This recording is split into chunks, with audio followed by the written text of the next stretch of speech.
உனக்கு வேணா அவன் பெரியார், எனக்கு அவன் வெறும் மயிலா, மயிருக்கு சமம். சீமானின் பிள்ளைகள் நாங்கள் சொல்கிறோம், பெரியார் எங்களுக்கு மயிருக்கு சமம். இந்த கட்சியில எல்லாம் தேவையா புள்ள என்னையா? உங்களதான். பெரியார் எங்களுக்கு மயிருக்கு சமம்.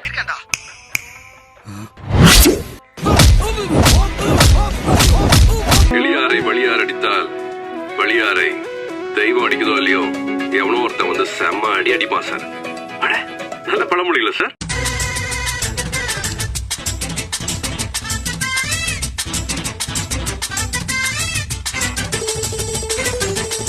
யாராவது மேல அதிகாரி ஊமத்துல எங்க இருக்கா, ஒரு கலவரத்தை வித்தியாசமா அடக்க போயிருக்காரு சொல்லு. பெரியார் எங்களுக்கு மயிருக்கு சமம், மயிருக்கு சமம். சீமானின் பிள்ளை, சீமானோட பிள்ளையா நீ? கூப்பிடு அவங்க அப்பா. அப்பா,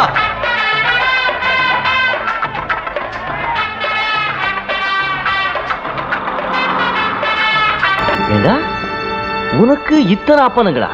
ஒரு புள்ளைக்கு ஒரு அப்பன் தான் கேள்விப்பட்டிருக்க. எப்படி இது? தாத்தா இதை பத்தி சொல்லவே இல்லையே. காய்ஸ், அவங்க நம்மள மாதிரி நார்மல் பீப்புள் கிடையாது காய்ஸ். சொன்னா புரிஞ்சுங்க ப்ளீஸ். சீமானே தேவையா புள்ளையா அப்படின்னு கேட்டுனுக்குறாங்க. இப்ப சீமானுக்கு புள்ள. அங்கிள், என்னால நம்ப முடியல அங்கிள், என்னால நம்ப முடியல.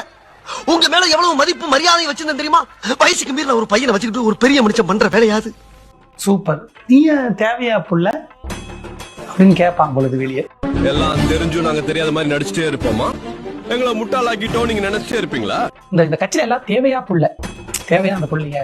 ஏன்னா இவ்வளவு அறிவா இருக்காங்களே, அவங்க இந்த நாட்டுல இருக்கக்கூடாது. அவங்க வந்து இன்னும் நாசா கீசா போய் பல தேவையா பிள்ளைகளை உருவாக்காம தேவையில்லாத பிள்ளைகளோ அப்படின்னு கேட்பாங்க பொழுது வெளியே. இது அவங்களா சொன்னாங்களா இல்ல நீங்க ஃபிட்டிங் வச்சு அடிக்கிறீங்களா? ஏன் ரஜினி, இதெல்லாம் யாராவது போய் சொல்லுவாங்களா? இந்த விஷயத்துல தான் நீங்க போய் சொல்லுவீங்க கமல் சார். சீமானின் பிள்ளை, அவன் உங்களை சாத்தானின் பிள்ளைன்ட்டா வெக்கம் கட்டு போய் அவனை போய் உன் அப்பான்ற. நீ கேட்ட ஒவ்வொரு கேள்வி என்ன செருப்பால் அடிச்ச மாதிரி இருக்குடா. மாதிரி இல்ல, உண்மையிலே செருப்பால தான் அடிச்சது. சீமான் வந்து சாத்தானின் புள்ளன்றா, நீ அவனோட புள்ளன்ற.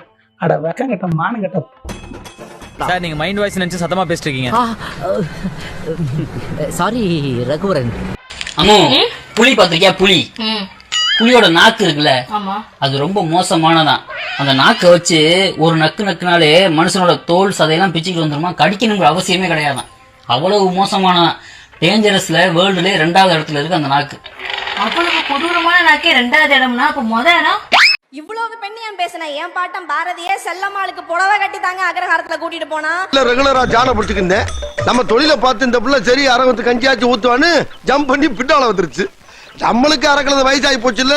சரி போனா போன்னு சடக்குன்னு 3 முடிச்ச போட்டு கூடையை கூட்டி விட்டேன். பஞ்சாச்சரம் கட்டி கூட்டிட்டு போகல, புடவை கட்டி கூட்டு போனா. Super, correct. நீ புடவை தான் கட்டியிருக்கியா? முதல்ல பட்டை அலைங்கண்ணே. அப்படியே தம்பி. ஐயோ, இப்படி உலகம் தெரியாம இருக்காது. செல்லம்மாளுக்கு புடவை கட்டி தாங்க அக்ரஹாரத்துல கூட்டிட்டு போனா. அசிங்கமா இருக்கு. வேட்டி இறக்கி விட்டா ஒன்னே கொண்டு போயிருவாங்கடி. ஏற்கனவே கலர் வித்தியாசமா இருக்கு. யார் யாவ? எவ்வளோ வெட்டி பயிலா இருக்கு ஐயா. உன் பாட்டம் பாரதி புடவை கட்டி கூட்டு வந்தான்றதுக்காக எல்லாரும் புடவை கட்ட சொல்லி முதல்ல நீயே கட்டல. கட்டி வந்து பேசுறேன். என் பாட்டன் பாரதி புடவை கட்டி கூட்டு வந்தான். இங்க பாருங்க, நானும் தொட்டு தொடரும் பட்டு பாறை போட்டுருக்கணும். இல்ல இன்னைக்கு நீ வந்து உனக்கு பிடிச்ச ட்ரெஸ்ஸை போட்டுக்கிறல்ல, அதுக்கு காரணம் யாரு? நீங்க எல்லாம் சுதந்திரமான பிராணி ஆகணும். சுத்தம் போல நடக்கக்கூடிய உரிமை வரணும். உங்களை காப்பாற்றிக்க உங்களுக்கு சக்தி வேணும். இன்னொருத்தன் வீட்டுல போட்டு பூட்டுறது போல அடிமைத்தனம் வேற இல்லை. ஆம்பளைக்கு என்ன கேடு, அவன் எப்படியோ போறான், அதை பத்தி நமக்கு என்ன கவலை? ஏன்னா அவனுக்கு ஒண்ணுமே தப்பு இல்லையே. அவன் சோறு தின்னாலும் சரி, வேற எங்க தின்னாலும் சரி, அதனால ஒண்ணும் தப்பு இல்லைன்ட்டாங்களே. ஆனால் இப்ப அவனை பத்தி நாம கவனிக்க வேண்டியது இல்லை. அவனை திருத்த வேணும்னா நாம துணிய வேணும். எந்த கிறுக்கு பையலும் கற்ப பைய அறுத்து எறி, பாப்கட்டு கட் பண்ணிக்கோ, சமயக்கட்டை இடிச்சு மூடுன்னு எந்த கிறுக்கு பையலும் பேச மாட்டான். முஸ்லீம் கடவுளிக திருந்தவே மாட்டேங்க. நீ எல்லாம் எங்கடா திருந்த போற?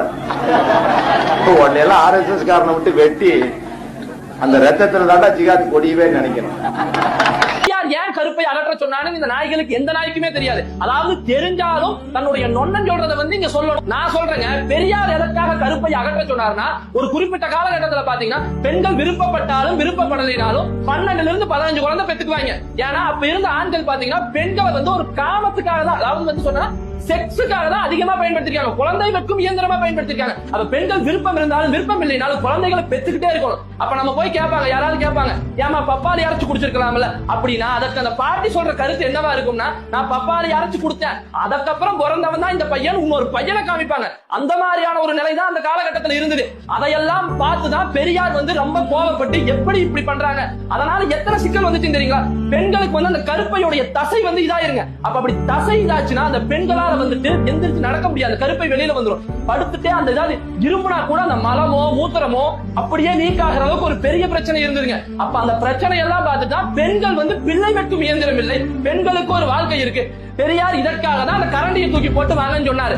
ஆனா இந்த நாய்களுக்கெல்லாம் இதெல்லாம் தெரிஞ்சாலும் இதை வந்து ஒரு தப்பான வழியில தான் விமர்சனம் பண்ணிட்டு இருக்கோம். அப்படி பார்த்தா இந்த நாய்களை எல்லாம் வந்து நம்ம நாகரீக வழியா ரொம்ப மரியாதையா விமர்சிக்கணும்னு யோசிச்சுட்டு இருக்கக்கூடாது. இந்த நாய்களை எல்லாம் நம்ம இப்படி லெஃப்ட் ஹேண்ட்ல டீல் பண்ணாதான் இதுக்கான தீர்வு கிடைக்கும்.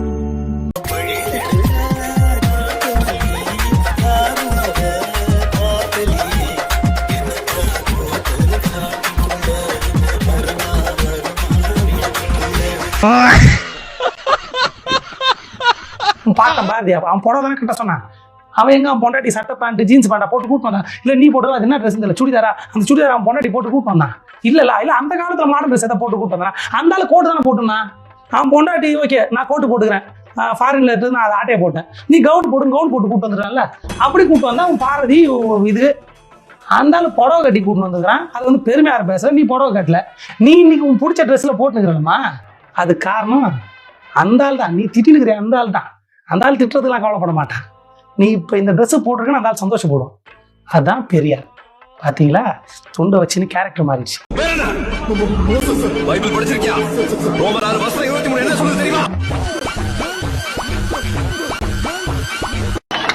இனமான உள்ள ஆளுங்கய்யா, எதுக்கு லாபம் கருதாம தினம் கரியில சவுத்துல உன் பிள்ளைய கலெக்டர் ஆக்கு, உன் பிள்ளைய டிஐஜி ஆக்கு, உன் பிள்ளைய ஐஜி ஆக்கி பாக்கணும்னு அவன் கத்துறான். நீயே அவனை பார்த்து நாஸ்தி கேட்கிற. ஏண்டா அவங்க எல்லாம் போராடலாம், இன்னைக்கு இத்தனை பேர் படிச்சிருப்பீங்களா? நீங்க இந்த ஊருக்குள்ள நீங்க எல்லாம் சுத்த முடியுமா? நன்றி யாரா இருந்தாலும் காட்டுங்க பிரதர், யூதனா இருந்தாலும் காட்ட சொல்லி பெருமானார் சொல்லியிருக்காரு. நீங்க எல்லாம் என்ன முஸ்லிம்கனே தெரியல. நம்ம திராவிட இனத்தை சேர்ந்தவர்கள், அவர்களுக்கு வாக்கு கொடுத்து விட்டோம், நாமெல்லாம் நண்பர்கள் என்று. உனக்கு ஏற்படுகின்ற எந்த நிலையும் எங்களுக்கும் ஏற்படட்டும், ஏற்றுக்கொள்கிறோம். நீங்க எல்லாம் 25ஆம் தேதி போய் பெரியார் தின விழால சேர்ந்துக்கங்க. ஒழுக்க நெறி பின்பற்றி வாழக்கூடிய பெண்கள் இப்படி வாழாம எப்படி வாழ சொல்றேன்? இந்த ஈவரா சொல்லி கொடுத்தாரு, என்ஜாய்மெண்ட் வித்அவுட் ரெஸ்பான்சிபிலிட்டின்னு. அப்படி வாழ்றதா? கரெக்டு தானே, நல்லா தானே சொல்லியிருக்காரு. என்ஜாய்மெண்ட் வித்அவுட் ரெஸ்பான்சிபிலிட்டி கரெக்டு தானே. இப்போ உங்கள் கட்சியோட இவரு, அதாவது கடப்பாறை இப்போ வாயில வச்சு ஊதினு முடியாது, பல்லு குச்சினுங்கிறாருல, நல்லா வலிக்காம பல்லு படாம. அவன் மென்டலி, நான் போன கூட்டத்திலையும் சொன்னேன், அவன் எங்க கிரான பக்குவமா பார்த்து பின்னாடி போய் அவனை 2 கையிலையும் விலங்கு போட்டு அவனை கீழ்பார்க்க ஆஸ்பத்திரியில் பிராமண கடப்பாறை அவரு என்ஜாய்மெண்ட் வித்அவுட் ரெஸ்பான்சிபிலிட்டி அப்படிதான் தெரிஞ்சாரு. அதனால தானே ஒரு 8 தடவை கலைப்புகள், கோர்ட்டுகள், மன்னிப்புகள், எத்தனை சேட்டைகள், எத்தனை லவ் லெட்டர்கள், சட்டை இல்லாம எத்தனை ரீல்ஸுகள். பொண்டாட்டி ஒரு பொறிக்கு எனக்கு போன் பண்ணி, எனக்கு 45 வயசாகுது, என்ன கல்யாணம் பண்ணிக்கிறியான்னு கேக்குறான். ஆளு பாக்க அப்படி இருந்தா, ரொம்ப கருப்பா இருந்தா, கைப்புள்ள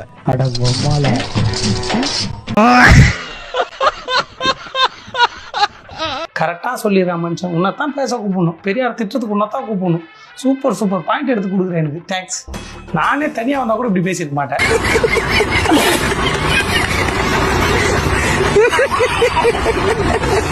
தெய்வம் தொழால் தொழுநனை தொழுதழுவால் பெய்யன பெய்யும் மழை. இது எவ்வளவு ஒரு பிற்போக்குத்தனமான குரல் அப்படின்னு கேக்குறாரு. ஓல்டுமே ஒரு கிறுக்கு கூதிங்க, அவன் எதுவுமே தெரியாது, சரியான மலுமட்ட தாய். இந்த கிரிஞ்சுனாலே என்னன்னு தெரியாது அவனுக்கு, கிரிஞ்சுன்னு என்னன்னே தெரியாம கிரிஞ்சு பண்ணிட்டு இருப்பான். கடப்பாறை கட்சியா இல்ல பெரியார் ஸ்டார், நீங்களே ஆச்சரியப்பட்டு போயிடுவீங்க. தண்டம் பெரியாரை திட்டிட்டு அவருக்கு ஆதரவா பேசலாமா? நல்லா வச்சுக்கிட்டு தெய்வம் தொழால் தொழுநனை தொழுதழுவால் பெய்யன பெய்யும் மழை. அதாவது ஒரு லேடிஸ் வந்து எந்த ஒரு கடவுளையும் கும்பிடாம கட்டின புருஷனே ஹஸ்பண்ட் நீங்கள் தான் எனக்கு கடவுள்னு கும்பிட்டாங்கன்னா வெளியே போய் மழையை பெய்யினா பெய்யுமா அப்படி எழுதியிருக்காரு. ஆமாம், நீ இதை செய்யறியா டெய்லியும்?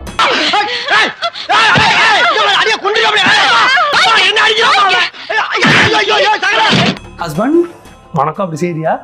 ஏன்னா உன் பாட்டன் இது உன்னோட இது இல்லை, இந்த திருக்குறளுக்கு ஏற்ற மாதிரி நீ வாங்கணும். டெய்லி காலையில் எழுந்துச்சி ஹஸ்பண்ட் கொடுங்க அப்படியே கணக்கணக்கில் இது சாமி கும்பிட்டு அப்படி தான் வெளியே போய் மழையை பெய்யுனா பெய்யுமா, போய் வெளில போய் சொல்லு மழை பெய்யுதா பார்ப்போம். பெய்யாது இல்லை. என்னுடைய நடிப்பு தோத்து போச்சு கோபால், தோத்து போச்சு. பிற்போக்குத்தனமா இருக்குது இல்ல, அதைத்தானே பெரியார் சொல்லியிருக்காரு. ஏன் அவர் இப்படியே இதுல ஒரு ஆம்பளை கிட்ட போய் ஒரு ஆம்பளை இந்த சாமியை கும்பிடாம பொண்டாட்டியை தொட்டு கும்பிட்டு வணங்கி வெளியே போய் மழையை பெய்யினா புயலை அடிக்கும் அப்படி எழுதல. அப்ப பெண்களுக்கு மட்டும் தான் அப்படி எழுதியிருக்காரு. அப்ப பெண் அடிமைத்தனத்தை சொல்ற திருக்குறள் அது. சூப்பர், செம எக்ஸாம்பிள், தேங்க்ஸ். நான் கூட வேற ஏதோ சொல்றேன், எனக்கு தெரியாத திருக்குறள் சொல்றேன், நான் பயந்துட்டேன். இது எல்லாருக்கும் தெரிஞ்சது தானே. இதை தூக்கின்னு வந்து இதை வச்சு பெரியார் திட்டுறியா? என்ன அறிவு எப்பா, சூப்பர். வா, உன்னதான் இந்த மாதிரி தான் பேசணும். இந்த மாதிரி அறிவாலே ஏத்துறா மாமா தாத்தா. புரியுதுங்களா? இவங்க நோக்கம் வந்து பெரியாரை திட்டுறது மட்டும் இல்ல, ஒரு முஸ்லிம் பெண் பெரியாரை திட்டுறாங்க, ஒரு தலித் பெண் பெரியாரை திட்டுறாங்க. இப்படி சொல்லி சொல்லி திட்ட வைக்கிறது, அந்த சாதி கிட்ட எல்லாம் பெரியாரை வந்து அந்நியப்படுத்துறது, இதுதான் அவருடைய நோக்கம். உண்மையான நோக்கங்கிறது இது ஒரு RSS அஜெண்டா. எப்படி சார் போக முடியும்? இவங்க பண்றதெல்லாம் என்ன சார் அக்கிரமமா இருக்கு சார். இவங்களாம் பண்றது ரொம்ப தப்பு சார். வேலுநாச்சி எனக்கு ஒரு பாட்டி இருக்கிறாள்ல, அவள் வந்து வெள்ளைக்காரனை எதிர்த்து போர் செஞ்சா. அவ காலத்துல பெண் அடிமையை யாரையா உடைச்சது? யாரையா உடைச்சது? அந்த காலத்துல யாரையா உடைச்சது பெண் அடிமைத்தனத்தை? தெரியாது. இவங்க ஆயா அவங்க சொந்தக்காரெல்லாம் வேலுநாச்சியார் கூட போருக்கு போனாங்க. போருக்கு போயிட்டு வந்துட்டு அப்படியே காலேஜில் படித்து டிகிரி வாங்கி எல்லாருமே ஒரு நல்ல வெல் செட்டில்டாக இருந்து முற்போக்கா அப்படி எல்லாத்தையும் இப்படி உலகத்தை மாற்றினாங்க இவங்க ஆயாலாம்.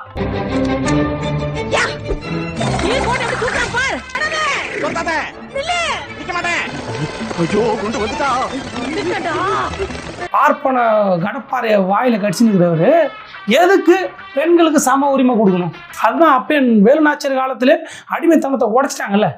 மாமா எங்கேருந்துடா கூட்டின்னு வந்து இதை தண்டமா இருக்குது.